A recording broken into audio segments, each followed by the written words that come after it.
Good morning बच्चों। आज हम इंटर के बायोलॉजी के बारे में आप लोगों को पढ़ाएंगे। आज का जो सेशन है वो इंटर का बायोलॉजी है और यह है गुरु ज्ञान विद पाठक सर हमारे चैनल पे। आज आप लोगों को बायो के बारे में इम्पॉर्टेंट क्वेश्चन बताए जाएंगे जो कि 100% पेपर में आने की संभावना है, जो कि 3 तारीख की आप लोगों की बायोलॉजी का पेपर है। इसलिए आज हम बायोलॉजी के बारे में आप लोगों को संपूर्ण जानकारी देंगे जो कि क्वेश्चन बोर्ड परीक्षा में आने की संभावना है। देखिएगा, पहला क्वेश्चन है आवृत्त बीजी जो नर युग्मकों भेद का संक्षिप्त विवरण दीजिए। इसमें जो आवृत्त बीजी नर युग्मक हैं उसके बारे में आने की संभावना है। अब इसमें कुछ क्वेश्चन और भी होते हैं, जैसे एक आवृत्त बीजी पौधों के परागकण के अंकुरण की विभिन्नताएं, अवस्थाओं का वर्णन कीजिए। आवृत्त बीजी पौधों में नर युग्मकों के विकास पर एक टिप्पणी लिखिए। नर युग्मक भेद का विकास का वर्णन कीजिए। तो इसमें से जो आवृत्त बीजी नर युग्मक भेद विवरण है ये आने की संभावना है, चाहे ये नर युग्मक भेद में विकास का वर्णन ये आने, इन दोनों में से एक क्वेश्चन आने की संभावना इस बार है और आप लोग इस चीज को ध्यान दीजिएगा, ये क्वेश्चन आएंगे। अब हम अगला क्वेश्चन आप लोगों को बता रहे हैं। अगला क्वेश्चन है, जैसे अगले क्वेश्चन में है परागकण के प्रकार। तो इसमें परागण में 2 प्रकार के होते हैं, एक स्वपरागण एक परपरागण। इन दोनों में से एक आएगा, जैसे हो सकता है स्वपरागण आ जाए, हो सकता है परपरागण आ जाए, इन दोनों में से। तो इसलिए आप लोग क्या करेंगे, इसमें से एक दोनों को याद कर लीजिएगा और दोनों में से एक जरूर आएगा, स्वपरागण या परपरागण। ये आने की संभावना इस बार ज्यादा है, इसलिए इसको भी विशेष ध्यान से आप लोग ध्यान देके पढ़िएगा। अगला क्वेश्चन देखेंगे, जैसे इसमें क्वेश्चन लिखा हुआ निम्नलिखित पर टिप्पणी लिखिए। जैसे लिखा हुआ है अनिषेचक फलन, दूसरा है बहुभूणता, और इन दोनों में से एक जरूर आएगा। अनिषेचक फलन होता क्या है पहले तो इसको देख लीजिए। ये शब्द नील अंडाशय से बने या निषेचन के फल निर्माण की क्रिया को अनिषेचन फलन कहते हैं। ये अनिषेचन फल क्या होते हैं, तो अनिषेचन फल बीज रहित होते हैं। क्या होते हैं, बीज रहित होते हैं। इसमें बीज नहीं होता है, उसी को हम अनिषेचन फलन कहते हैं। जैसे नारियल हो गया, नारियल हो गया, और इसी को हम अनिषेचन फलन कहते हैं। इसमें खाने योग्य भाग बीज का होता है और अनिषेचक फली बनना या बेकार होता है। अगला है बहुभूणता। बहुभूणता किसे कहते हैं, एक बीजांड या बीज में एक से अधिक भ्रूणों का उत्पन्न होना बहुभूणता कहलाता है। जैसे क्या होते हैं, संतरा जो होता है वह बहुभूणता होता है, तो उसे हम बहुभूणता कहते हैं। तो इन दोनों में से एक जरूर आ सकता है। अगला है असंग जनन क्या है, उपयुक्त उदाहरण देकर प्रक्रिया को समझाइए। असंग जनन, अब असंग जनन क्या होता है, तो असंग जनन 2 प्रकार के होते हैं, एक कायिक जनन और एक अनिषेचक बीजता। असंग जनन होता क्या है, तो असंग जनन कभी कभी पौधों के जीव चक्र में युग्मक संलयन अथवा अर्धसूत्री विभाजन नहीं होते हैं, तो इसकी अनुपस्थिति में नए पौधे का निर्माण हो जाता है, तो इसी को हम असंग जनन कहते हैं। अब नंबर 1 डाल देंगे कायिक जनन और दूसरा नंबर डालेंगे अनिषेचक बीजता। अगला क्वेश्चन देखेंगे। अगला है क्वेश्चन पर परागण से होने वाले लाभ तथा हानि का उल्लेख कीजिए। अब पर परागण से होने वाले लाभ और हानि ये भी आने की क्वेश्चन की संभावना है, जो कि इस बार क्वेश्चन आने की पूर्ण रूप से संभावना है। पर परागण के लाभ देखिएगा, पर परागण निम्नलिखित लाभ होते हैं। पर परागित पुष्प में बनने वाले फल बड़े भारी एवं स्वादिष्ट होते हैं। पर परागण से उत्पन्न बीज बड़े भारी स्वस्थ एवं अच्छे नस्ल वाले होते हैं। इन बीजों में उत्पन्न पौधे बड़े भारी स्वस्थ एवं सक्षम होते हैं तथा में प्रतिकूल परिस्थितियों का सामना कर पाता है। ऐसे क्वेश्चन जो है वो पर परागण में होने वाले लाभ और हानि, ये क्वेश्चन भी आने की संभावना है। अगले क्वेश्चन को देखते हैं। अगला क्वेश्चन है पादप बीजी पुष्प की संरचना का वर्णन कीजिए।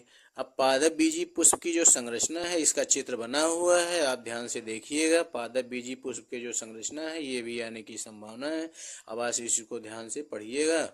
और आवृत्त बीजी पौधे जो विशिष्ट होते हैं, इन पौधों पर पुष्प लगते हैं। निषेचन के पश्चात अंडाशय, फल तथा बीजांड बीज में बदल जाते हैं। इन पौधों को जीवन इतिहास में एक अत्यंत विकसित बीजाणुभित अवस्था तथा एक बहुत कम विकसित युग्मोभित अवस्था मिलती है। तो ये दोनों जो पीढ़ी जीवन चक्र एक दूसरे के बाद आती रहती हैं, इसी पीढ़ी को एकांतरण कहते हैं और इसी को हम बीजाणुभेद या द्विगुणित कहते हैं। इसमें क्या पाया जाता है, तो इसमें 2n की अवस्था होती है। समझ में आया। अगला क्वेश्चन जो है आप लोगों का वो क्वेश्चन अगला है आवृत्त बीजी पौधों में निषेचन कैसे होता है। पश्च निषेचन संरचनाओं एवं घटनाओं का व्याख्या कीजिए। अब इसमें ये question very very important question है, ये क्वेश्चन इस बार आने की संभावना है। इसमें दोहरा निषेचन या द्विनिषेचन देखिएगा, तो इसमें दोहरा निषेचन या द्विनिषेचन, उसी को हम पश्च निषेचन घटनाएं भी कहते हैं। तो ये 3 प्रकार के होते हैं: भ्रूण एवं इसका विकास, भ्रूण पोष का विकास, बीज एवं फल का निर्माण। अब इसी को हम लोग यहाँ तक इसको पढ़ेंगे और इनकी सारी हेडिंग देखेंगे। जैसे इसमें बहुत सारी हेडिंग लिखे हैं: दल, पुंज, पुमांग, वर्तिका, वर्तिका, अंडाशय, बीजांड, और उसके बाद फिर निषेचन के पश्च के बाद बीजांड में होने वाली परिवर्तन, तो बाह्य अध्यावरण, अंत्य अध्यावरण, बीजांड वृंत, बीजांड द्वार, बीजांड काय, और अगला तीसरे नंबर निषेचन के पश्चात भ्रूण पोष। तो ये सब क्रियाएं जो होती हैं वो सब क्या हैं, ये सब दोहरा निषेचन या द्विनिषेचन के अंतर्गत आती हैं। इन सभी हेडिंग को आप लोग कंठस्थ कर लीजिएगा, जिससे पेपर में देने में आपको सहायता मिले। अगला क्वेश्चन देखेंगे। अगला क्वेश्चन है, आवृत्त बीजी पौधों में लघु बीजाणु जनन प्रक्रिया का सचित्र वर्णन कीजिए। इसमें ये चित्र बना हुआ है, लघु बीजाणु जनन है, ये बार बार आने की संभावना है, इस बार भी आएगा ये क्वेश्चन। और इस क्वेश्चन को आप लोग ध्यान से पढ़िएगा और इसको भी कंप्लीट कर लीजिएगा। अगले क्वेश्चन की तरफ चलते हैं। अगला क्वेश्चन देखिए, मानव शुक्राणु एक नामांकित चित्र बनाइए। वेरी इंपॉर्टेंट क्वेश्चन है, क्योंकि ये बार बार आता है। Very important, very question important question है, जो कि बार बार आपके उसमें आता रहता है पेपर में। तो ये क्वेश्चन आने की संभावना आप लोगों के है। अगला देखेंगे। अगला इसमें दिया हुआ है कि, अगले क्वेश्चन को देखेंगे। जैसे ये दिया हुआ है, पुरुष जनन तंत्र एवं मादा जनन तंत्र, पुरुष जनन तंत्र एवं मादा जनन तंत्र, इन दोनों में से एक हर वर्ष आता ही रहता है। क्वेश्चन नंबर 4 देखेंगे, अंडाशय के अनुप्रस्थ काट ट्रांसवर्जन सेक्शन का नामांकित चित्र बनाइए। तो इन तीनों में से एक चित्र आपको बनाने के लिए आएगा। आप इस चीज को ध्यान से देखिएगा। फिगर आप मैंने वीडियो में दे दिया है, आप इन लोगों को बनाने की प्रैक्टिस कर लीजिएगा, जिससे पेपर देने में आसानी हो। अगला एक और फिगर है आप लोगों का दिया हुआ, विषण की सूक्ष्मदर्शी संरचना बताइए। तो जो विषण की सूक्ष्मदर्शी संरचना है, ये भी आने की संभावना है। इस चीज को आप इन चारों फिगर को ध्यान से देख लीजिए। इन चारों फिगर में से 2 फिगर आप लोगों को इस बार जरूर मिलेगा, और इस दोनों फिगरों को बनाने का प्रैक्टिस कर लीजिए, जिससे आपको दिक्कत ना हो। अगले क्वेश्चन की तरफ चलते हैं। अगला क्वेश्चन है, शुक्राणु जनन क्या है? संक्षेप में शुक्राणु जनन की प्रक्रिया का वर्णन करें। पुरुष में शुक्राणु बनने की प्रक्रिया पर टिप्पणी लिखें। नामांकित चित्र की सहायता से मानव में शुक्र जनन की प्रक्रिया का वर्णन कीजिए। शुक्र जनन की प्रक्रिया का संक्षेप में वर्णन कीजिए। शुक्र जनन में FS, UY, LHS की भूमिका का पर टिप्पणी लिखिए। अब इसमें दिया हुआ है शुक्र जनन क्या है, इससे संबंधित प्रक्रियाएं जो आपकी दी हुई हैं। जैसे दिया हुआ है स्टेपटिड का निर्माण, गुणन प्रवस्था, वृद्धि प्रवस्था, परिपक्वन प्रवस्था, स्पर्मेटिका का यंत्रण। इन सबको ध्यान से देख लीजिएगा और इन सबको आप हेडिंग बाय हेडिंग लर्न कर लीजिएगा या कंठस्थ कर लीजिएगा। फिर आप इसको कंप्लीट करके ही जाइएगा, जिससे आपका पेपर दिक्कत ना हो, पेपर गड़बड़ ना हो। अगले क्वेश्चन की तरफ चलते हैं। अगला क्वेश्चन है, शुक्र जनन नलिका की संरचना का वर्णन कीजिए। अब इसमें जो शुक्र जनन की नलिका का ये देखिए संरचना बना हुआ है, तो इन सब का वर्णन करना है। तो शुक्र जनन नलिका भी बनी है। इसे वृषण का निर्माण अनेक शुक्रजन नलिकाओं में से होता है। शुक्रजन नलिकाओं के मध्य संयोजी ऊतक स्थान स्थान पर अंतराली कोशिकाओं के समूह में स्थिर होते हैं, जिसे हम लीडिंग कोशिका भी कहते हैं। इसमें स्रावित नर हार्मोन्स के कारण द्वितीयक लैंगिक लक्षण विकास होते हैं, जो एंड्रोजन हार्मोन्स नर लक्षणों एवं नर लैंगिक व्यवहार को प्रेरित करते हैं तथा नर में सहायक जननांगों के विकास परिपक्वन के कार्य में भी नियंत्रण करते हैं। ये है शुक्र जनन नलिका के कार्य। और उसके बाद ये शुक्र नलिका के फिगर बने हुए हैं, इन फिगरों को बना लीजिएगा। तो ये हो गया शुक्र नलिका की संरचना का वर्णन। ये भी आने की संभावना है और ये भी इम्पोर्टेंट है, इस लोगों को भी आप ध्यान से पढ़िएगा और इसको भी कंप्लीट कर लीजिएगा। अगले क्वेश्चन की तरफ चलते हैं। मनुष्य के नर जनन तंत्र का सचित्र वर्णन कीजिए। वृषण के 2 प्रमुख कार्य, पुरुष लिंग के 3 सहायक ग्रंथियों के नाम, ये भी इम्पोर्टेंट हैं, जो आने की इस बार संभावना है। जैसे इसमें नंबर 1 है वृषण, नंबर 2 है वृषण कोश, नंबर 3 है शुक्रवाहिकाएं, चौथे नंबर पर है एपीडी हाइमिस, 5वें पर शुक्राणु वाहिनी, 6वें पर शुक्राशय, 7वें पर स्खलन वाहिनी और 8वें पर मूत्राशय, 9वें में प्रोटेस्ट ग्रंथियां और 10वें पर है वल्वेरी यूरिथ्रल या काउपर की ग्रंथियां, और 11वें पर है सीसन। ये कुल मिलाकर 11 हैं मनुष्य के नर जनन तंत्र, और उनको हेडिंग से याद कर लीजिएगा, फिर आसानी से थोड़ा बहुत उसमें लिख दीजिएगा, ये क्वेश्चन कंप्लीट हो जाएंगे। अगला क्वेश्चन आता है मनुष्य के मादा जनन तंत्र का वर्णन कीजिए। मनुष्य में जैसे नर जनन तंत्र वैसे ही मनुष्य में मादा जनन तंत्र भी है, उसके भी बहुत सारे क्रियाएं हैं। तो मादा जनन तंत्र का वर्णन कीजिए तथा अंडाशय निर्माण की क्रिया का समझाइए। जैसे मानव के जो मादा जनन तंत्र का है उसमें भी नामांकित चित्र बनाना होता है, उसमें भी बहुत सारे हेडिंग मिलेंगे आप लोगों को। अगले देखेंगे अगले क्वेश्चन में। अगला क्वेश्चन है जनसंख्या विस्फोट के कौन कौन से कारण है। जनसंख्या विस्फोट पर निबंध लिखिए।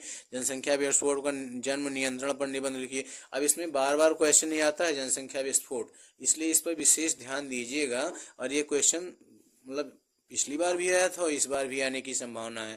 जैसे लिखा हुआ जनसंख्या विस्फोट, हेडिंग डाल लीजिएगा। जनसंख्या में वृद्धि और इसके कारण, कैसे जनसंख्या वृद्धि होती है। जैसे देखिए स्वास्थ्य सुविधाओं के कारण शिशु मृत्यु दर और एवं मातृ मृत्यु दर में कमी आई, तो इससे भी जनसंख्या बढ़ रही है। अगला है जनन योग्य व्यक्तियों की संख्या में वृद्धि का होना, तो जनन योग्य जो व्यक्ति हैं उनकी जो संख्या है वो भी वृद्धि हो रही है, तो ये भी जनसंख्या विस्फोट के कारण है। इस प्रकार से इसमें 8 दिए हुए, 8 स्टेप दिए हुए जनसंख्या विस्फोट के, तो इन 8 स्टेप को लर्न कर लीजिएगा और ये भी कंप्लीट कर लीजिएगा। ये भी क्वेश्चन आने की संभावना है। अगले क्वेश्चन की तरफ चल रहे हैं हम लोग। अगला क्वेश्चन है टर्नर सिंड्रोम के गुणसूत्रों का चित्र बनाइए। टर्नर सिंड्रोम क्या है, टर्नर सिंड्रोम में गुणों की संख्या कितनी होती है। टर्नर सिंड्रोम देखिए, टर्नर सिंड्रोम एक असुगित दशा है जिसमें एकल लिंग गुणसूत्र पाया जाता है। ये ऐसी स्त्रियां हैं जिनमें सामान्य से एक गुणसूत्र कम होता है, जिसमें 46 के बजाय 45 गुणसूत्र होते हैं। अर्थात ये लिंग गुणसूत्रों के लिए मोनोसोमिक जननांग अल्प विकसित होते हैं, वक्ष चपटा तथा जनद अनुपस्थित या अर्ध विकसित होते हैं। तो ये स्त्रियां नपुंसक बांझ होती हैं, जो 25,000 बालिकाओं में से एक इस रोग से प्रभावित होती हैं, तो इसे हम टर्नर सिंड्रोम कहते हैं। अब मेंडल ने कुल मिला के 2 सिंड्रोम आप लोगों को बताया, एक टर्नर सिंड्रोम और एक बताया है डाउन सिंड्रोम। अब टर्नर सिंड्रोम और डाउन सिंड्रोम में से दोनों में से एक हर वर्ष आता है, इसलिए आप उन दोनों क्वेश्चनों को कंप्लीट कर लीजिएगा। मैंने एक टर्नर सिंड्रोम बता दिया है, डाउन सिंड्रोम का क्वेश्चन जो है वो अगला क्वेश्चन है आप लोगों का, उस क्वेश्चन को देख लीजिएगा। तो डाउन सिंड्रोम और टर्नर सिंड्रोम दोनों में से एक आएगा, ये वेरी इंपॉर्टेंट है, इस चीज़ को भी ध्यान दीजिएगा। अगले क्वेश्चन की तरफ हम लोग चलते हैं। अगला क्वेश्चन है डाउन सिंड्रोम, जिसको हम मंगोलियन जड़ता भी कहते हैं। चाहे डाउन सिंड्रोम कह लो चाहे मंगोलियन जड़ता। अभी अभी आप लोगों को मैंने बताया था टर्नर सिंड्रोम, और दूसरा क्वेश्चन है डाउन सिंड्रोम। टर्नर सिंड्रोम और डाउन सिंड्रोम दोनों में से एक क्वेश्चन जरूर आते हैं, इस बार भी आने की संभावना है, इसलिए मैंने डाउन सिंड्रोम तो बता दिया है, अब टर्नर सिंड्रोम बता दिया है। अब डाउन सिंड्रोम के बारे में बताते हैं। डाउन सिंड्रोम को मंगोलियन जड़ता के नाम से भी जानते हैं। ये क्या होता है देखिएगा, इसमें क्या होता है कि ये सिंड्रोम शब्द का अर्थ होता है लक्षणों के समूह हैं जो कि किसी बीमारी या स्थिति की परिभाषित करते हैं, जैसे कि डाउन सिंड्रोम और टर्नर सिंड्रोम। डाउन सिंड्रोम की को सर्वप्रथम एक अंग्रेज चिकित्सक जॉन लैकडॉन डाउन ने सन 1862 में खोजा था। यह रोग गुणसूत्रों की संख्या की अनियमितता के कारण होता है, जैसे अनियमित हो जाए, एक बढ़ जाए। इसमें होता क्या है कि जैसे हर मनुष्य के अंदर 46 गुणसूत्र होते हैं, लेकिन जब अगर वो डाउन सिंड्रोम में रहता है तो उसके अंदर 47 गुणसूत्र हो जाते हैं, एक अतिरिक्त गुणसूत्र बढ़ जाता है। तो इसमें समजात जोड़े में जो तीसरा बढ़ जाने के कारण होता है तो उसे डाउन सिंड्रोम कहते हैं। यह अतिरिक्त गुणसूत्र बच्चे की बुद्धि के सामान्य विकास को रोक देता है, और जिससे वह जो बच्चा होता है उसके कोशिका नियंत्रण में होने वाले कारण से हो जाता है। तो गुणसूत्रों वाली ऐसी संतान का मस्तिष्क अविकसित हो जाता है, मतलब उसका जो दिमाग होता है वो मोट बुद्धि मतलब मोटी बुद्धि का हो जाता है, सिर गोल हो जाता है, ओंठ नीचे की ओर लटक जाते हैं, और आवश्यक रूप से जो मतलब उसका जो माथा होता है वो चौड़ा हो जाता है, त्वचा जो होती है वो खुरदुरी हो जाती है, आंखें जो होती हैं वो तिरछी हो जाती हैं या वलित हो जाती हैं। मुंह पर जो हर समय क्या हो जाता है, खुला रहता है, तथा ये मंद बुद्धि हो जाते हैं। जननांग सामान्य से अधिक विकसित नहीं हो पाते हैं, और किंतु पुरुष नपुंसक होते हैं। यही कारण है कि यह आनुवांशिक रोग को, जिसे हम मंगोली बेवकूफ़ी या मंगोलियन जड़ता के भी नाम से जानते हैं। ये आपका अगला क्वेश्चन अब अगला क्वेश्चन देखेंगे। अगला क्वेश्चन है निम्नलिखित का उदाहरण सही समझाइए। सह प्रभाविता और अपूर्ण प्रभाविता, इन दोनों में से एक क्वेश्चन आएगा जरूर, हर वर्ष आता है। इसको वेरी इंपॉर्टेंट लगा लो, वेरी इंपॉर्टेंट क्वेश्चन। ये वेरी इंपॉर्टेंट क्वेश्चन है, इसमें से भी एक जरूर आता है हर वर्ष। जब किसी कारक या जीन युग्मों में कोई कारक प्रभावी या अप्रभावी न होकर मिश्रित प्रभाव करते हैं तो इसे हम सप्रभाविता कहते हैं। अपूर्ण प्रभाविता क्या होता है? जैसे विपर्ययी लक्षण में युग्मक एक लक्षण दूसरे अपूर्ण रूप से अप्रभावी होते हैं तो इस घटना को अपूर्ण प्रभाविता कहते हैं। जैसे मान लीजिए कोई एक लक्षण जो है उसमें क्या होता है, एक अपूर्ण होता है एक पूर्ण होता है, तो अगर जो अपूर्ण होगा उसी को हम अपूर्ण प्रभाविता का लक्षण कहेंगे। अगला क्वेश्चन है बहुप्रभाविता एवं बहुजीनी क्वेश्चन। अगला है बहुप्रभाविता एवं बहुजीनी। बहुप्रभाविता एवं बहुजीनी वंशागति की व्याख्या कीजिए। हास्याकार, रुधिकर, एनीमिया लक्षण संक्षेप टिप्पणी। बहुजीनी प्रभाविता क्या, उपयुक्त उदाहरण से समझाइए। अब बहुजीनी एवं या प्लोओट्रिपी, इन दोनों में जो होता है तो इसको कैसे पता करेंगे कि बहुजीनी या प्लोओट्रिपी क्या होता है? तो जो मनुष्य में दात्र कोशिका होती हैं या बहुजीनी वंशागति कहलाती हैं, इसको भी बड़े ध्यान से पढ़िएगा, ये भी क्वेश्चन आने की संभावना इस बार है। अगले क्वेश्चन की तरफ चलते हैं।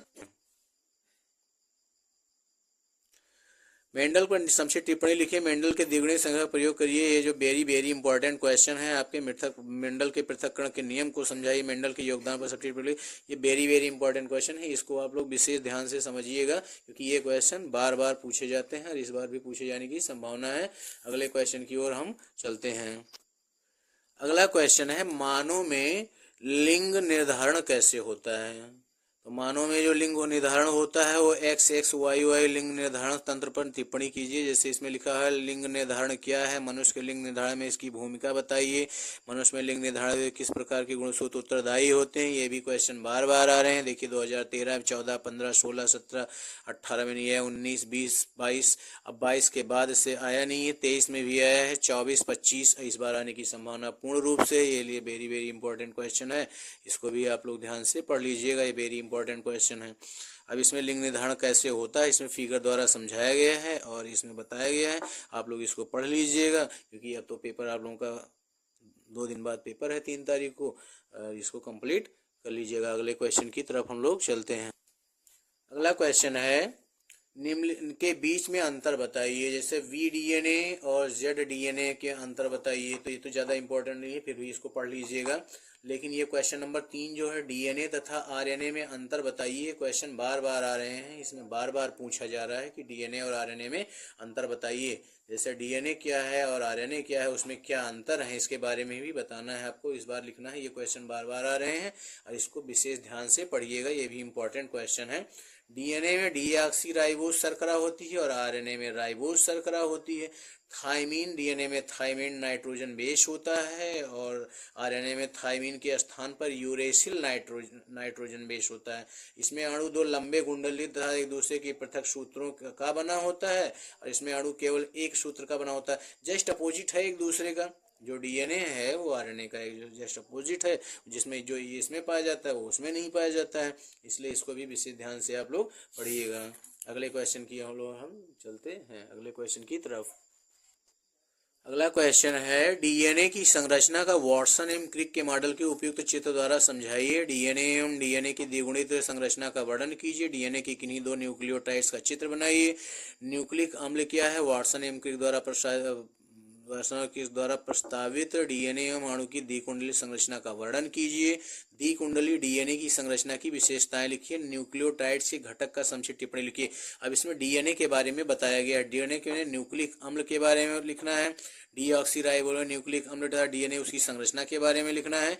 अब ये कैसे, उसका फिगर बनाना है, यही 3 चीज इसमें बार बार पूछा जा रहा है और ये हर बार आ रहा है, इसलिए ये भी वेरी इंपॉर्टेंट क्वेश्चन है, इसको भी आप लोग इसे ध्यान से पढ़िएगा। तो ये इसको भी कंप्लीट करके जाइएगा। ये इसके DNA का फिगर है, इसको भी बना लीजिएगा आप लोग ध्यान से, ये DNA का फिगर है।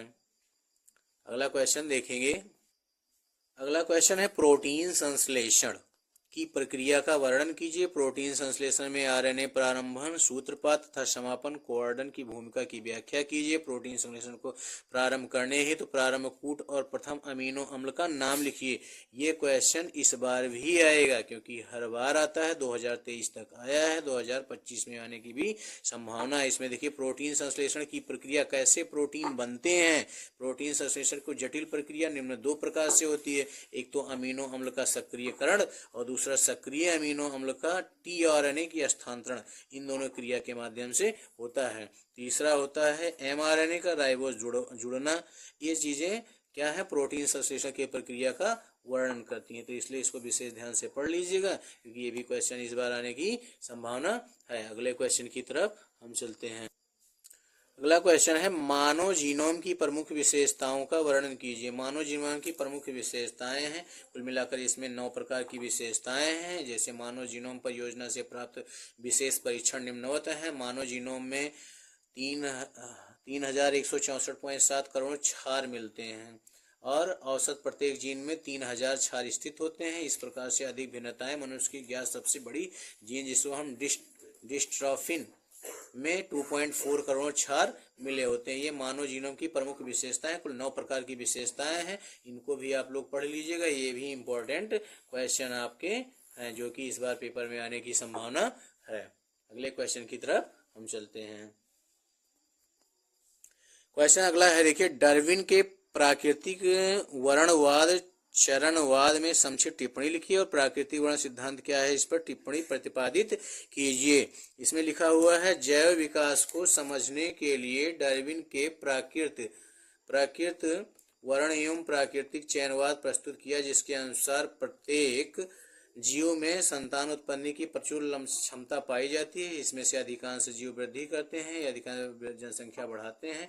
ये आपके डार्विन के प्राकृतिक वाद या चरणवाद हैं। इसको आप लोग याद कर लीजिए, ये इंपॉर्टेंट क्वेश्चन है आपके, और इसको आप कंप्लीट कर लीजिएगा। ये भी पेपर आने में संभावना। अगला जो है वेरी इंपॉर्टेंट क्वेश्चन है आपका, मिलर के प्रयोग का वर्णन कीजिए तथा नामांकित चित्र बनाइए। मिलर के चिनगारी बीजयुक्त उत्परण का सचित्र वर्णन कीजिए। स्टैनले मिलर ने अपने प्रयोग में किन किन गैसों का प्रयोग किया है, इन सब के बारे में ये भी क्वेश्चन आपका वेरी इंपॉर्टेंट है। इसको भी आप लोग विशेष ध्यान से पढ़ लीजिएगा, जो कि पेपर में आने की संभावना आपके 100% है। अगले क्वेश्चन की तरफ हम चलते हैं। अगला क्वेश्चन है, जैव विकास के पक्ष में दिए जाने वाले विभिन्न प्रमाणों का वर्णन कीजिए। ये जैव विकास के पक्ष में, जैसे इसमें लिखा हुआ है, जैव विकास के मौलिक परिकल्पना, समजात एवं समरूप अंगों की उदाहरण सहित व्याख्या, आर्किड्यूप्स का विकास किस कल्प युग में हुआ था। जैव विकास के पक्ष में तुलनात्मक आर्किड एवं मौलिक वर्णन साक्ष्य या प्रमाण के साथ कीजिए। जैव विकास के आप क्या समझते हैं, संयोजक कड़ियों के प्रमाण को उसको स्पष्ट कीजिए। तुल्यात रूपता क्या है, इसका उदाहरण दीजिए। समजात पर टिप्पणी लिखिए। बार बार क्वेश्चन यही आता है, समजात पर टिप्पणी लिखिए। ये समजात है क्या, तो ये जैव विकास के क्या है, जैव विकास के मौलिक परिकल्पना है। तो चाहे उसको परिकल्पना कह लीजिए, चाहे उसको समजात कह लीजिए। ये बार बार क्वेश्चन बार बार आ रहे हैं, इस पे आप विशेष ध्यान दीजिएगा। ये वेरी वेरी इंपॉर्टेंट क्वेश्चन आपके हैं, जो कि इस बार पेपर में आने की संभावना है, और इस आपको इस बार विशेष ध्यान देकर इस क्वेश्चन को पढ़ लीजिएगा। ये भी क्वेश्चन आएंगे। चलिए अगले क्वेश्चन की तरफ चलते हैं। अगला क्वेश्चन है, नव डार्विनवाद से आप क्या समझते हैं, इसकी आधुनिक स्थिति की विवेचना कीजिए। जैव विकास के आधुनिक संश्लेषणात्मक सिद्धांत की विवेचना कीजिए। नव डार्विनवाद पर टिप्पणी लिखिए। जेनेटिक्स ड्रिफ्ट जीनी अपवहन का परिभाषित कीजिए। हार्डी वीनबर्ग नियम की विवेचना कीजिए। इनमें से एक क्वेश्चन जरूर आपको इस बार मिलेंगे, क्योंकि नव डार्विनवाद बार बार पूछा जाता है। जैव विकास का आधुनिक संश्लेषणात्मक सिद्धांत भी बार बार पूछा जाता है। इनमें से एक क्वेश्चन आपको मिलेंगे इस बार, ये इसलिए इसको वेरी वेरी इंपॉर्टेंट क्वेश्चन लगाओ। वेरी वेरी इंपॉर्टेंट क्वेश्चन लगाओ, ये इस बार आने की संभावना 100% है। अगले क्वेश्चन की तरफ हम चलते हैं। अगला क्वेश्चन है, अमीबीय पेचिस क्या है, इसके लक्षण, रोकथाम एवं चिकित्सा का उल्लेख कीजिए। पेचिस या अमीबता रोग के रोगजनक का नाम लिखिए तथा इस रोग के लक्षण एवं उपचार बताइए। मनुष्य में अमातिसार रोग किससे उत्पन्न होता है, अमीबा रोग का संरक्षण कैसे होता है, एंटमीबा द्वारा कौन सी बीमारी उत्पन्न होती है, इसका नियंत्रण कैसे हो सकता है, परजीवियों द्वारा उत्पन्न किन्हीं दो रोगों के नाम लिखिए। तो ये अमीबा रोग कैसे होता है, देखिए प्रोटोजोआ के द्वारा उत्पन्न होने वाले दो रोगों के नाम है, जैसे मलेरिया और अमीबा पेचिस या अमीबिएसिस। अब जैसे ये किसके द्वारा होता है, तो प्रोटोजोआ के द्वारा होते हैं। अब प्रोटोजोआ क्या होता है, जैसे अमातिसार अथवा अमीबियन नामक बीमारी एक प्रोटोजोआ एंट अमीबा हिस्टोटिका के द्वारा होता है। तो इसलिए इस क्वेश्चन को आप पढ़ लीजिएगा, ये भी इंपॉर्टेंट क्वेश्चन है जो कि इस बार पेपर में आने की संभावना है। चलिए अगले क्वेश्चन की तरफ चलते हैं। अगला क्वेश्चन है टीकाकरण एवं टीका का टॉक्साइड्स की तुलनात्मक वर्णन। वैक्सीन क्या है, किसी दो वैक्सीनों के नाम, उनके होने वाले लाभ लिखिए, वैक्सीन के उत्पन्न का टिप्पणी लिखिए, प्रतिरक्षण के सिद्धांत पर संक्षेप में वर्णन कीजिए, प्रतिरक्षण पर टिप्पणी लिखिए। अब टीकाकरण क्या होता है, टीकाकरण एक प्रकार का क्या होता है, वैक्सीन होता है। टीका जिसे हम कह सकते हैं या वैक्सीन कह सकते हैं। ये मुख्यतः निम्न प्रकार के होते हैं। पहला है जीवित प्रतिजन में निर्मित वैक्सीन। इसमें जीवित जीवाणुओं एवं विषाणुओं को क्षीणीकृत करके घोल तैयार किया जाता है जो कि प्रतिजन युक्त होता है। इस प्रकार के वैक्सीन अच्छा माना जाता है क्योंकि इसकी थोड़ी सी मात्रा शरीर में प्रविष्ट करने से जीवाणु या विषाणु ग्रहण करके बहुत अधिक मात्रा में बढ़ जाते हैं, जिसमें सूक्ष्म जीवों के अतिरिक्त उनका विष भी रह जाता है, जिससे यह अधिक प्रभावशाली होते हैं तथा इसके प्रभाव से उत्पन्न प्रतिरोधक क्षमता अधिक लंबे समय तक शरीर में बनी रहती है। दूसरा है मृत प्रतिजन या निर्मित वैक्सीन, और तीसरा है प्रतिजन के अविशेष या निर्मित वैक्सीन, चौथा है मिश्रित वैक्सीन। तो ये टीकाकरण के 4 स्टेप हैं। इन चारों स्टेप को आप लोग कंठस्थ कर लीजिएगा, फिर आगे पेपर में तैयार करके जाइएगा, क्योंकि टीकाकरण हर बार आता है इसलिए इस बार भी आएगा। ये भी वेरी वेरी इंपॉर्टेंट क्वेश्चन है। चलिए अगले क्वेश्चन की तरफ चलते हैं। अगला क्वेश्चन देखेंगे, मलेरिया परजीवी के जीवन चक्र का नामांकित चित्र बनाइए। तो ये चित्र द्वारा समझाया गया है। नीचे लिखा मलेरिया परजीवी के 4 प्रजातियों के नाम लिखिए जिनके उत्पन्न होने वाले मलेरिया के प्रकार उल्लेखिए। जैसे इसमें 4 प्रकार से क्या है, plasmodium vivax, plasmodium ovale, plasmodium malariae, plasmodium falciparum. ये मलेरिया के 4 प्रकार हैं। इन्हीं चारों प्रकार से मलेरिया फैलता है, जो कि शरीर में फैलता है। तो शरीर में कैसे फैलता है, ये उसके जीवन चक्र भी दर्शाए गए हैं कि कहाँ कहाँ कैसे कैसे फैलता है मलेरिया। पहले देखिए मच्छर द्वारा काटा गया, फिर उसके बाद आमाशय में, फिर उसके बाद छोटी आंत, फिर उसके बाद बड़ी आंत, फिर ऐसे ऐसे पूरे शरीर में फैल जाता है, जिससे हमको क्या होता है, मलेरिया बुखार हो जाता है, मलेरिया रोग फैल जाता है। समझ में आए? तो इस प्रकार से मलेरिया के इन लक्षणों को हम लर्न कर लेंगे, क्योंकि ये भी इंपॉर्टेंट क्वेश्चन है जो कि इस बार भी पेपर में आ सकता है। चलिए अगले क्वेश्चन की तरफ हम चलते हैं। अगला क्वेश्चन है, संक्रामक तथा असंक्रामक रोग से आप क्या समझते हैं? प्रत्येक के दो दो उदाहरण देकर उनके लक्षण, कारक एवं रोकथाम बताइए। संक्रामक रोग क्या होता है? तो जैसे सबसे पहले ये तो जान लीजिए, निमोनिया, टाइफाइड और एलर्जी, दाद आदि, ये सब क्या है? ये सब संक्रामक रोग हैं। तो इन सब के लक्षण, तो जो जुखाम है ये भी संक्रामक रोग है। जुखाम क्या होता है, खांसी हो जाती है, जुखाम हो जाता है, आदमी को सांस लेने में दिक्कत होती है, ये सब लक्षण होते हैं। आंखें लाल हो जाती हैं, चेहरा लाल हो जाता है, बुखार चढ़ जाता है, तो ये सब क्या होते हैं, लक्षण होते हैं। किसके? टाइफाइड के भी और जुखाम के भी। ठंड लगने लगती है, कपकपी होने लगती है, तो ये सब क्या है, ये संक्रामक रोग के लक्षण हैं। निमोनिया और टाइफाइड पर टिप्पणी लिखिए। अब निमोनिया कैसे होता है, टाइफाइड क्या होता है? यह रोग मुख्यतः शिशुओं या वृद्धजनों में होता है, परंतु अन्य उम्र के होने पर भी हो सकता है।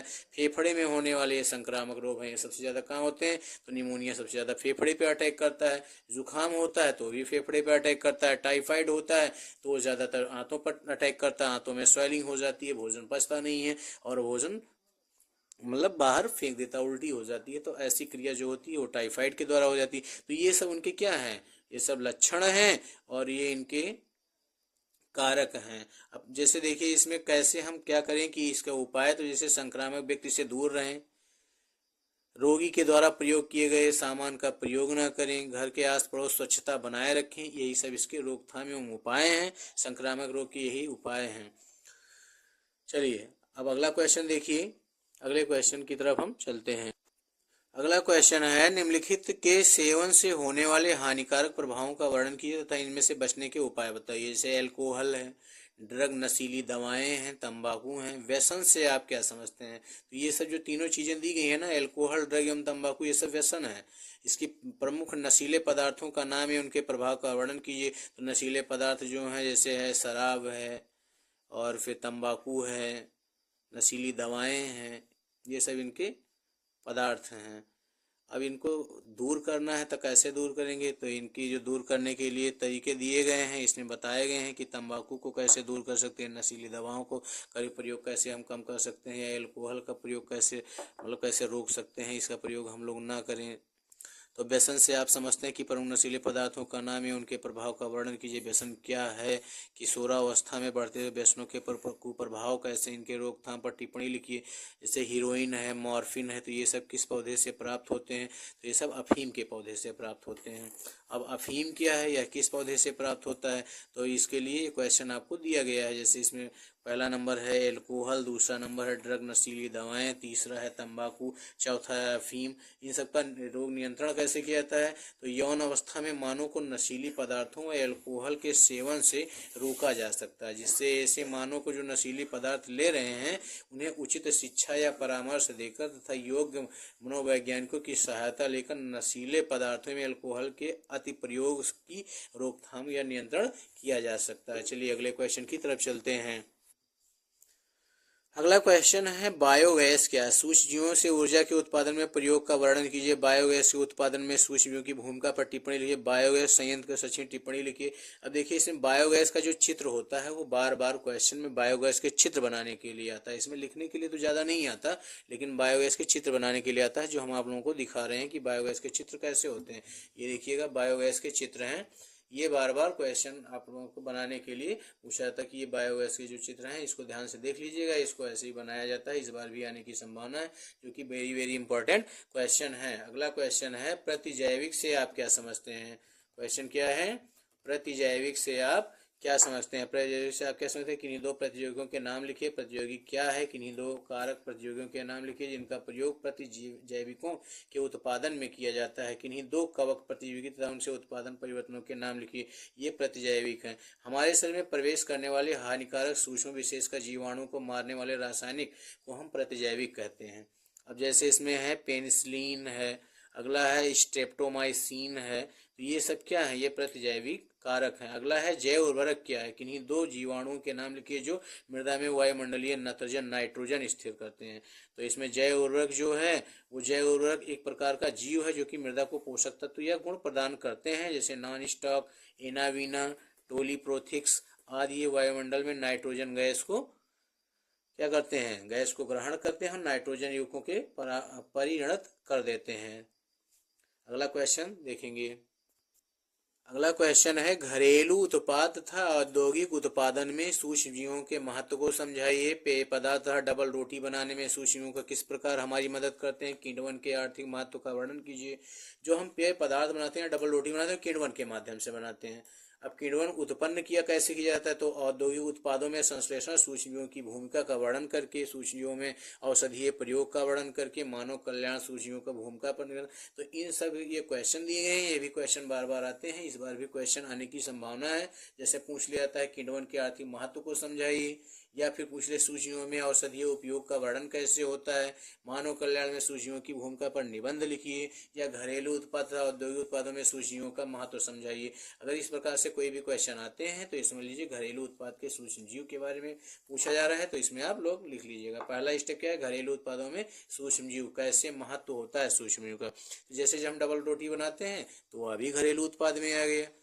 डोसा या इडली बनाते हैं वो भी घरेलू उत्पाद में है। ब्रेड बनाते हैं वो भी घरेलू। और औद्योगिकी एवं औषधीय उत्पादन के जो है उसमें भी हम लोग इसका प्रयोग करते हैं। तो ये कैसे करते हैं? तो इसमें जो पेनिसिलिन उत्पादन या फिर एंटीबायोटिक्स, जो विस्तृत स्पेक्ट्रम एंटीबायोटिक्स है या सीमित स्पेक्ट्रम एंटीबायोटिक है, ये सब बनाने में हमारे जो सूक्ष्म जीव होते हैं उनका प्रयोग हम लोग करते हैं। अगले क्वेश्चन को देखेंगे। अगला क्वेश्चन है वाहित मल उपचार पर टिप्पणी कीजिए। वाहित मल क्या है? प्राथमिक तथा द्वितीयक वाहिक मल उपचार के बीच में मुख्य अंतर लिखिए।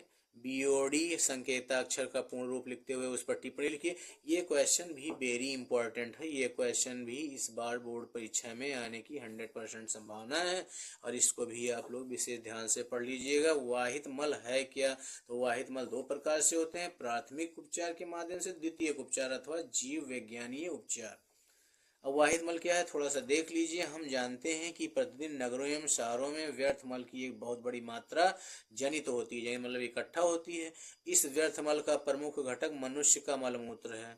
नगर के इस व्यर्थ मल को वाहित मल या सीवेज कहते हैं। नदी झरने में सीधे विसर्जित करने से पूर्व इसका उपचार किया जा सकता है। यह उपचार निम्नलिखित दो चरणों में होता है। प्राथमिक उपचार। अब प्राथमिक उपचार में हम लोग क्या करते हैं, तो इसे हम पहले क्या करेंगे, इसको एकत्रित कर लेंगे, एकत्रित करके छोटे छोटे टुकड़ों में कर लेंगे। फिर इसको हम भिन्न भिन्न चरणों में अलग कर सकते हैं। जैसे तैरते हुए कूड़े करकट को अनुक्रमक निस्पंदन द्वारा हटा दिया जाता है। इसके बाद सितबालुकुलम या ग्रिट को प्राथमिक सेट्रेक्टम ट्रैक में अवसादन द्वारा निष्कासित किया जाता है। सभी को ठोस या प्राथमिक अपवांग के नीचे कण हुए जो कि प्लावी या बहिस्रावित का निर्माण करते हैं और बहिस्रावित को प्राथमिक निस्पंदन या टैंक में द्वितीयक उपचार के लिए ले जाया जाता है। फिर उसके बाद द्वितीयक उपचार कर लेते हैं। फिर हमारे पास एक बायो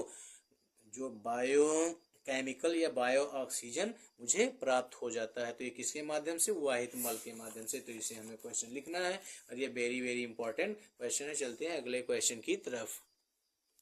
अगला क्वेश्चन है, निम्नलिखित पर संक्षिप्त टिप्पणी लिखिए। प्रतिक्रियन का उद्भव, बायोरिएक्टर, अनुप्रवाह संसाधन, बिलोडिड हाउस रिएक्टर की व्याख्या कीजिए। निम्नलिखित का संक्षिप्त टिप्पणी लिखिए।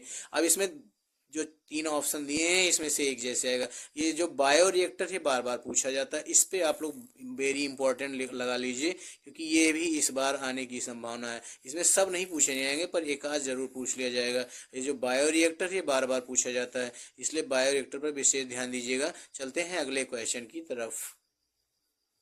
अगला क्वेश्चन है, संक्षेप में बताइए पीसीआर क्या है, प्रतिबंधन एंजाइम और डीएनए क्या है, काइटिनेज क्या है, डीएनए पॉलीमरेज एंजाइम क्या है, आरएनए पॉलीमरेज क्या है, डीएनए लाइगेज क्या है, पॉलीमरेज श्रृंखला अभिक्रिया पीसीआर का उपयोग करते हुए किस प्रकार लाभकारी जीन का प्रवर्धन किया जाता है, डीएनए लाइगेज की संरचना पर कार्य का वर्णन कीजिए। ये वेरी वेरी इंपॉर्टेंट क्वेश्चन है, इसमें से एक जरूर आएगा क्योंकि ये संक्षेप में लिखने के लिए टिप्पणी बना के दिया जाएगा। इसमें से कोई एक आ जाएगा और इसको आप कर लीजिएगा, इसलिए वेरी इंपॉर्टेंट क्वेश्चन है, इस पे विशेष ध्यान आप लोग दीजिएगा। चलते हैं अगले क्वेश्चन की तरफ। अगला क्वेश्चन है, जीनी अभियांत्रिकी क्या है, इसे हम पुनर्योगेज डीएनए औद्योगिकी क्यों कहते हैं, मानव हित में इसकी उपयोगिता का उल्लेख कीजिए। आनुवांशिक अभियांत्रिकी से आप क्या समझते हैं, चिकित्सा अथवा किसी क्षेत्र में आनुवांशिकी अभियांत्रिकी की उपयोगिताएं लिखिए। जैव औद्योगिकी के बारे में आप क्या समझते हैं, जैव औद्योगिकी मानव स्वास्थ्य के क्षेत्र में दो उपयोग बताइए। जीन क्लोनिंग पर टिप्पणी लिखिए। आनुवांशिक इंजीनियरिंग क्या है, स्वास्थ्य सुरक्षा के क्षेत्र में आनुवांशिक इंजीनियरिंग के दो प्रमुख अनुप्रयोग लिखिए। ये क्वेश्चन भी वेरी इंपॉर्टेंट है क्योंकि ये आनुवांशिक इंजीनियरिंग या जीनी अभियांत्रिकी और औद्योगिकी के बारे में पूछे गए हैं और ये भी आने की संभावना है। इसमें जो स्टेप है वो 4 स्टेप के माध्यम से होता है, जैसे जीन का निर्माण, जीन का विश्लेषण तथा संग्रह, जीन का प्रतिस्थापन, रोगजनक विषाणुओं का रूपांतरण। इन स्टेप के माध्यम से इस क्वेश्चन को हम सॉल्व करते हैं और ये वेरी इंपॉर्टेंट क्वेश्चन है, इस पे भी वेरी इंपॉर्टेंट टिक लगा लीजिए। ये भी इस बार बोर्ड परीक्षा में पूछे जाने की संभावना है। चलते हैं अगले क्वेश्चन की तरफ। अगले स्टेप की तरफ है पुनर्योगेज डीएनए निर्माण। पुनर्योगेज डीएनए निर्माण के विभिन्न चरणों का संक्षेप में वर्णन कीजिए। ये पुनर्योगेज जो है डीएनए निर्माण की परिक्रम है, ये भी क्वेश्चन इस बार पूछा जाएगा। पुनर्योगेज क्योंकि इस बार क्वेश्चन पिछली बार भी आया था और इस बार भी आने की संभावना, इसलिए इसको आप लोग भी पढ़ लीजिएगा। अगले क्वेश्चन की तरफ हम चलते हैं। अगला क्वेश्चन है, डीएनए पुनर्योगेज तकनीकी का मानव हित में उपयोग बताइए। मानव इंसुलिन पर टिप्पणी लिखिए। इंसुलिन किस रोग के उपयोग से प्रयुक्त होता है, इसकी तैयारी करने की विधि का संक्षेप में उल्लेख कीजिए। पुनः संयोजक डीएनए तकनीकी प्रौद्योगिकी का उपयोग करके मानव इंसुलिन के उत्पादन के चरणों का संक्षेप में वर्णन कीजिए। ये क्वेश्चन पुनर्योगेज और डीएनए के बारे में है, तो ये भी क्वेश्चन आने की पूर्ण संभावना है, जो कि आनुवंशिकता, अभियांत्रिकी और इंसुलिन के बारे में बताया गया है। इसमें फिगर भी बनाने के लिए आ सकता है। ये वेरी इंपॉर्टेंट क्वेश्चन है, इस पे भी आप लोग टिक लगा लीजिए। ये भी क्वेश्चन इस बार आने की संभावना है, और इसका जो फिगर है वो भी आप लोग ध्यान से देख लीजिए। ये इसका फिगर है, ये भी बनाने के लिए आ सकता है। इस फिगर पर विशेष से ध्यान दीजिएगा, क्योंकि ये भी फिगर इस बार बनाने के लिए आ सकता है। चलिए अगले क्वेश्चन की तरफ हम लोग चलते हैं। अगला क्वेश्चन है, जीन चिकित्सा क्या है? जीन चिकित्सा क्या है? इसमें लिखा हुआ है एडिनोसिन डीएमिनेज की कमी का उदाहरण देते हुए उसका वर्णन कीजिए। जीन चिकित्सा से आप क्या का अभिप्राय है? गंभीर संयुक्त प्रतिजन न्यूनता बीमारी का उपयोग कैसे होता है? जीन चिकित्सा की उपयोगिता की विवेचना कीजिए। जीन चिकित्सा से आप क्या अभिप्राय है? उचित उदाहरण देकर स्पष्ट कीजिए। एडेनोसिन और डीएमिनेज की कमी पर संक्षिप्त टिप्पणी लिखिए। ये क्वेश्चन भी इस बार आ सकते हैं, इसलिए ये भी क्वेश्चन वेरी इंपॉर्टेंट है। आप भी इस पर विशेष ध्यान से पढ़िएगा, और ये क्वेश्चन इस बार आ सकते हैं, इसलिए इसकी भी तैयारी कर लीजिएगा। चलते हैं अगले क्वेश्चन की तरफ। अगला क्वेश्चन है, निम्नलिखित पर टिप्पणी लिखिए। टिप्पणी तो बार बार आता है, देख लीजिए, वेरी इंपॉर्टेंट क्वेश्चन है, वेरी इंपॉर्टेंट क्वेश्चन है। ये इस बार आने की संभावना है, क्योंकि इसमें पूछा निम्नलिखित पर टिप्पणी लिखिए। परजीविता, सहभोजिता, सहजीवन, इन तीनों। चौथा है अंतर जातीय परजीविता। ये चार हैं, चारों देखिए बार बार क्वेश्चन आ रहे हैं, हर वर्ष आ रहे हैं, तो इस वर्ष भी आने की संभावना है। अब इसमें देखिए, मान लीजिए परजीविता आता है तो सहभोजिता भी आएगा, दो आएगा तो दोनों में से एक करना होगा। सहजीवन है, अंतर जातीय पर जीविता है। अब मान लीजिए चारों आ जाता तो चार में से दो पर टिप्पणी लिखनी होगी। इस प्रकार से टिप्पणी तो हर वर्ष आता है, तो इस बार भी आएगा, इसलिए वेरी इंपॉर्टेंट है। इस पे आप विशेष ध्यान देकर पढ़िएगा। परजीविता की परिभाषित कीजिए तथा एक उदाहरण दीजिए। इसके उदाहरण भी पूछ सकता है। सहभोजिता जो है वो कामेस्लज्म की परिभाषित कीजिए तथा इसका एक उदाहरण दीजिए। उदाहरण जरूर पूछेगा, एक उदाहरण भी याद कर लीजिएगा। सहजीविता एवं परजीविता में अंतर स्पष्ट कीजिए। क्या अंतर है इन दोनों में? अंतर भी पूछ सकता है। टिप्पणी, किसी एक पर टिप्पणी लिखने के लिए पूछ सकता है, अंतर भी पूछ सकता है। उसके बाद मान लीजिए कोई एक पूछेगा तो उसकी एक उदाहरण भी पूछ लेगा। अगला है, परजीवी जीवाणु क्या है? उदाहरण सहित इसका वर्णन कीजिए। लाइकेन तथा माइकोराइजा पर टिप्पणी लिखिए। इसमें लाइकेन के बारे में पूछ सकता है, माइकोराइजा। अब देखिए का नंबर है परजीविता। परजीविता क्या होता है? ये विषम भोजी जीव हैं, जो अपने परपोषी के शरीर में आहार प्राप्त करते हैं। जैसे मान लीजिए, ये सब लोग जानते हैं कि आजकल सबके सिर में जूं पड़ा होता है। अब सिर में जूं है तो जो जूं होता है वो आपका खून खुद ही तो चूस रहा है, इसलिए आपके ही माध्यम से आहार ले रहा है, तो उसे हम परपोषी या विषमपोषी के नाम से या परजीवी के नाम से जानते हैं। अगला है, सहभोजिता क्या होता है? यह दो जीवों के बीच परस्पर संबंध है, जिसमें एक जीव को लाभ होता है और दूसरे जीव को हानि होता है।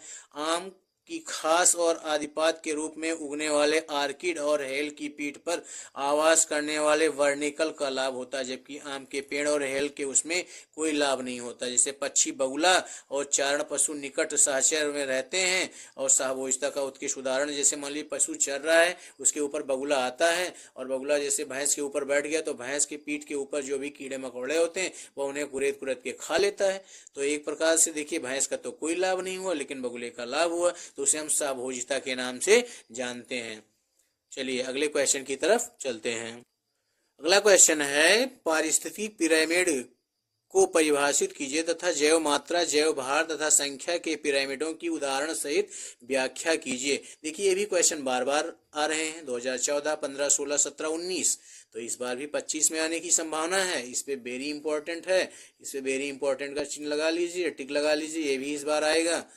ध्यान देकर पढ़िएगा। घास स्थलीय जीव संख्या के पिरामिड, एक पेड़ के जीव संख्या के पिरामिड में अंतर लिखिए। अंतर भी पूछ सकता है, इसमें पिरामिड के उदाहरण भी पूछ सकता है, परिभाषा भी पूछ सकता है, जैव की मात्रा तथा उसका भार भी पूछ सकता है। पारिस्थितिकी पिरामिड है क्या, ये भी पूछ सकता है। विभिन्न प्रकार के वर्णन करिए, इनके अलग अलग वर्णन के बारे में पूछ सकता है। जैसे एक पेड़ के जीव संख्या का पिरामिड किस आकार का होता है, तो आकार भी पूछ सकता है। संख्या एवं जैव भार पिरामिड में अंतर भी पूछ सकता है। खाद्य श्रृंखला के अंतर संबंध के बारे में पूछ सकता है। और देखिए पारिस्थितिकी पिरामिड, पिरामिड का फिगर बना हुआ है, इस फिगर को आप लोग ध्यान से देखिएगा, अगर क्वेश्चन नहीं आएंगे तो फिगर बनाने के लिए भी आएंगे, इसलिए इस चीज़ को विशेष ध्यान से दीजिए, देखिएगा और इसको कंप्लीट कर लीजिएगा। और कंप्लीट करने के बाद इसको तब लिखिएगा, ध्यान से पढ़िएगा। जैसे देखिए पहला इसमें देख लीजिए थोड़ा, जीव भार पिरामिड क्या होता है। जीव के ताजे अथवा शुष्क भार के रूप में प्रत्येक पोषी स्तर को मापा जाता है। स्थलीय परितंत्र में उत्पादन का जीव भार सर्वाधिक होता है, पिरामिड सीधा रहता है। तालाबीय परितंत्र में उत्पादन का भार सबसे कम होता है, अतः पिरामिड उल्टा बनता है। जीव भार को जी मतलब ग्राम बटा मीटर स्क्वायर में मापा जाता है। दूसरा है संख्या का पिरामिड, इस चीज को भी ध्यान रखिएगा, संख्या का पिरामिड जो होता है वो हमेशा उल्टा होता है, जैसे ये देखिए फिगर बना हुआ है। चलिए ठीक है, अगला क्वेश्चन देखिएगा। अगला क्वेश्चन है एक पारिस्थितिकी तंत्र में ऊर्जा प्रवाह का वर्णन। ये भी क्वेश्चन इंपॉर्टेंट क्वेश्चन है, इसको भी आप लोग विशेष ध्यान से पढ़ लीजिएगा, क्योंकि इसमें पारिस्थितिक तंत्र एवं ऊर्जा के प्रवाह के बारे में पूछा जा रहा है। एक पारिस्थितिक तंत्र में पोषक खाद्य स्तर पर आरेखीय निरूपण कीजिए तथा इस तंत्र में ऊर्जा प्रवाह का वर्णन कीजिए। ऊर्जा का एक आदर्श पिरामिड चित्र बनाइए और ऊर्जा का पिरामिड सदैव खड़ी अवस्था सीधा में ही क्यों होता है इसके बारे में भी बताइए। विभिन्न पोषक स्तरों से होते हुए ऊर्जा प्रवाह का रेखा चित्र बनाइए। एक पारिस्थितिक तंत्र में विभिन्न पोषक स्तरों को आरेखित चित्र द्वारा प्रदर्शित कीजिए।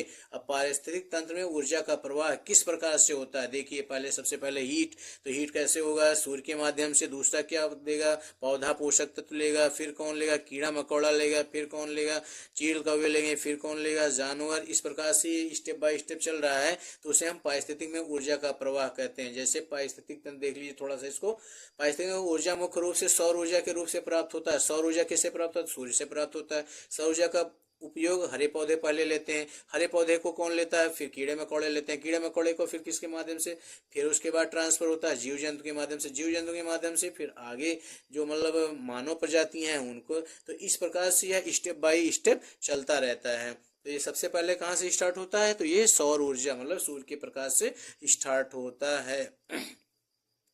उदाहरण देख लीजिए, एक खाद्य श्रृंखला में यदि उत्पादन के पास 100% ऊर्जा, तो प्रथम श्रेणी के उपभोक्ता शाकाहारी को केवल 10% ऊर्जा ही मिलेगी और दूसरी श्रेणी में उपभोक्ता मांसाहारी को केवल 1% ऊर्जा मिलेगी।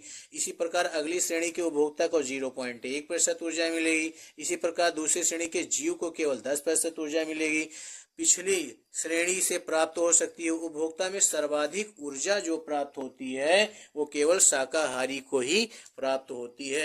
ये आपके उदाहरण हैं। इस क्वेश्चन को कंप्लीट कर लीजिएगा, क्योंकि ये भी इंपॉर्टेंट क्वेश्चन है। चलते हैं अगले क्वेश्चन की तरफ। अगला क्वेश्चन है पारिस्थितिकी तंत्र के घटकों की व्याख्या कीजिए। बार बार क्वेश्चन आते हैं पारिस्थितिकी तंत्र के घटक के बारे में। पारिस्थितिकी तंत्र की परिभाषा लिखिए। प्रथम श्रेणी के उपभोक्ता एवं उच्च मांसाहारी में अंतर बताइए। उत्पादक तथा उपभोक्ता में अंतर बताइए। ये क्वेश्चन सबसे ज्यादा आते हैं, उत्पादक तथा उपभोक्ता में अंतर बताइए। ये भी पूछ सकता है उपभोक्ता एवं मांसाहारी में अंतर बताइए, लेकिन ये तो कम पूछे जाते हैं, पर ये ज्यादा पूछे जाते हैं, उत्पादक तथा उपभोक्ता में अंतर बताइए। तो ये भी क्वेश्चन आ सकते हैं, ये भी इंपॉर्टेंट क्वेश्चन, इसको भी बड़े ध्यान से देखिएगा और इसको भी पढ़ लीजिए, क्योंकि बोर्ड परीक्षा में आने की संभावना है। चलते हैं अगले क्वेश्चन की तरफ। अगला क्वेश्चन है सह विलुप्तता क्या है, इसका एक उदाहरण दीजिए। जैव विविधता को सह विलुप्तता कैसे क्षति पहुंचाती है, उदाहरण सहित वर्णन कीजिए। अतिदोहन तथा सह विलुप्तता पर संक्षिप्त टिप्पणी लिखिए। विलुप्तता क्या है, जब कोई भी चीज गायब होने लगती है तो उसे विलुप्तता कहते हैं। जब एक जाति विलुप्त होती है तब उस पर आधारित दूसरी जंतु व पादप जातियां भी विलुप्त होने लगती हैं, तो इसे हम सह विलुप्तता कहते हैं। अतिदोहन क्या है, मानव सदैव भोजन तथा आवास के लिए प्रकृति पर निर्भर रहता है, लेकिन जब आवश्यकता लालच में बदल जाती है तब इस प्राकृतिक संपदा का अतिदोहन प्रारंभ हो जाता है, तो उसे हम अतिदोहन कहते हैं। अगला क्वेश्चन है राष्ट्रीय उद्यान से आप क्या समझते हैं। भारत के प्रथम राष्ट्रीय उद्यान का नाम बताइए। राष्ट्रीय उद्यान तथा सेकेंचुरीज पर टिप्पणी लिखिए। राष्ट्रीय उद्यान पर संक्षिप्त टिप्पणी लिखिए। अब राष्ट्रीय उद्यान किसे कहते हैं, तो राष्ट्रीय उद्यान वह क्षेत्र होता है जहां पर वन्य जीव पारिस्थितिक तंत्र दोनों के संरक्षण के लिए स्थिति सुनिश्चित होती है, तो उसे हम राष्ट्रीय उद्यान कहते हैं। अब देखिए, प्रथम राष्ट्रीय उद्यान का नाम हेले राष्ट्रीय उद्यान है, जो कि सन 1936 में स्थापित किया गया था। इसका वर्तमान नाम कॉर्बेट राष्ट्रीय उद्यान है। भारत में कुल 90 राष्ट्रीय उद्यान हैं, जो लगभग 33,988.14 किलोमीटर स्क्वायर क्षेत्र में फैले हुए हैं, अर्थात ये देश के कुल भौगोलिक क्षेत्र के लगभग 1% भाग पर हैं। चलते हैं अगले क्वेश्चन की तरफ। अगला क्वेश्चन है, जीवमंडल आरक्षित क्षेत्र से आप क्या समझते हैं? भारत में कितने जीवमंडल आरक्षित क्षेत्र हैं? संरक्षित जैवमंडल क्या है? किन्हीं दो भारतीय संरक्षित जैवमंडल के नाम लिखिए। बायोस्फीयर रिजर्व जीवमंडल आरक्षित क्षेत्र पर टिप्पणी लिखिए। बायोस्फीयर रिजर्व एवं राष्ट्रीय उद्यान पर निबंध लिखिए। देखिए क्या होता है जीवमंडल राष्ट्रीय क्षेत्र। अब इसमें से कोई भी क्वेश्चन आ जाए तो वो समझ लीजिए कि जीवमंडल आरक्षित क्षेत्र से हैं। देखिए इसमें पहला है, सन 1971 में यूनेस्को की मनुष्य एवं जीवमंडल परियोजना के अंतर्गत मानव कल्याण हेतु जीवमंडल के संरक्षण की दृष्टि से जीवमंडल आरक्षित क्षेत्र की स्थापना का शुभारंभ किया गया था। यूनेस्को है क्या? लिखा हुआ है, इसका पूरा फुल फॉर्म देख लीजिए, man and biosphere programming of, इसको हम यूनेस्को के नाम से जानते हैं। इस प्रकार के क्षेत्र का प्रबंधन आशय से निम्न भागों में विभक्त किया गया है। पहला है केंद्रीय क्षेत्र, जिसे हम सेंट्रल जोन या आर कोर जोन के नाम से जानते हैं। प्रतिरोधक क्षेत्र, जिसे हम बफर जोन। परिचालन क्षेत्र, जिसे हम मैनिपुलेशन जोन। और ये 3 प्रकार के जोन होते हैं जिसे हम जीवमंडल आरक्षित क्षेत्र के नाम से जानते हैं। दो संरक्षित राष्ट्रीय जैवमंडल हैं, पन्ना जिसे मध्य प्रदेश में है और दूसरा है सुंदरवन जो कि पश्चिम बंगाल में है। चलते हैं अगले क्वेश्चन की तरफ। अगला क्वेश्चन है, रेड डाटा बुक से आप क्या समझते हैं? ये वेरी इंपॉर्टेंट क्वेश्चन, इसको वेरी इंपॉर्टेंट क्वेश्चन लगा लो भाई, वेरी इंपॉर्टेंट क्वेश्चन जो कि इस बार पेपर में आने की संभावना है। रेड डाटा बुक से आप क्या समझते हैं? उपयोगिता बताइए। रेड डाटा बुक किसे कहते हैं? इसमें उपस्थित निम्नलिखित 4 स्तनियों के नाम लिखिए।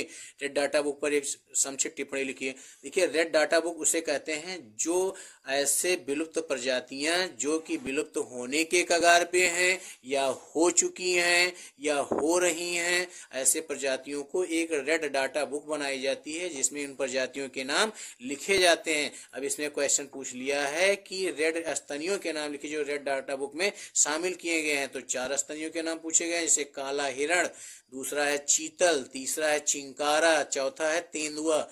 ये 4 ऐसे हैं स्तनी जो कि विलुप्त होने के कगार पे हैं। कुछ तो विलुप्त हो गए, जैसे काला हिरण है वो विलुप्त हो चुका है, चीतल है वो भी विलुप्त हो चुका है, चिंकारा है वो भी विलुप्त हो चुका है, लेकिन तेंदुआ जो है वो अभी है लेकिन विलुप्त होने के कगार पर है। तो यह रेड डाटा बुक में शामिल कर लिया गया है। चलते हैं अगले क्वेश्चन पे। चलते हैं, ये लास्ट क्वेश्चन है इस सेशन का, ये लास्ट क्वेश्चन है और ये बायो के भी लास्ट क्वेश्चन है। बायो में मैंने जितने भी क्वेश्चन बताए हैं वो वेरी वेरी इंपॉर्टेंट क्वेश्चन है। आपको 100% जो भी पेपर में आएगा वो सारे क्वेश्चन जो मैंने अभी पढ़ाए हैं उन्हीं सभी क्वेश्चनों से आएंगे और इन क्वेश्चनों को आप विशेष ध्यान दीजिएगा और इन सभी क्वेश्चनों को आप पढ़ लीजिएगा, देख लीजिएगा, फिर आप पेपर देने जाइएगा। 100% मेरा श्योर है कि आप लोगों का 90% पेपर सॉल्व हो जाएगा, ये मेरी गारंटी है। चलिए लास्ट क्वेश्चन देखिएगा। वन्य जीव की परिभाषा लिखिए, इसके संरक्षण की 2 प्रमुख विधियों का वर्णन कीजिए, जैव विविधता की परिभाषित कीजिए, इसकी क्षति पहुंचाने वाले कारकों एवं कारकों का वर्णन कीजिए। जैव विविधता के संरक्षण हेतु आप क्या समझते हैं? जैव विविधता संरक्षण की विभिन्न विधियों का वर्णन कीजिए। जैव विविधता से क्या तात्पर्य है? स्वस्थानीय व बाह्यस्थानीय संरक्षण की व्याख्या कीजिए। स्वस्थानीय संरक्षण पर संक्षिप्त टिप्पणी लिखिए। ये भी वेरी वेरी इंपॉर्टेंट क्वेश्चन है, इसको भी आप वेरी इंपॉर्टेंट क्वेश्चन लगा लीजिए, इसको भी आप पढ़ लीजिएगा।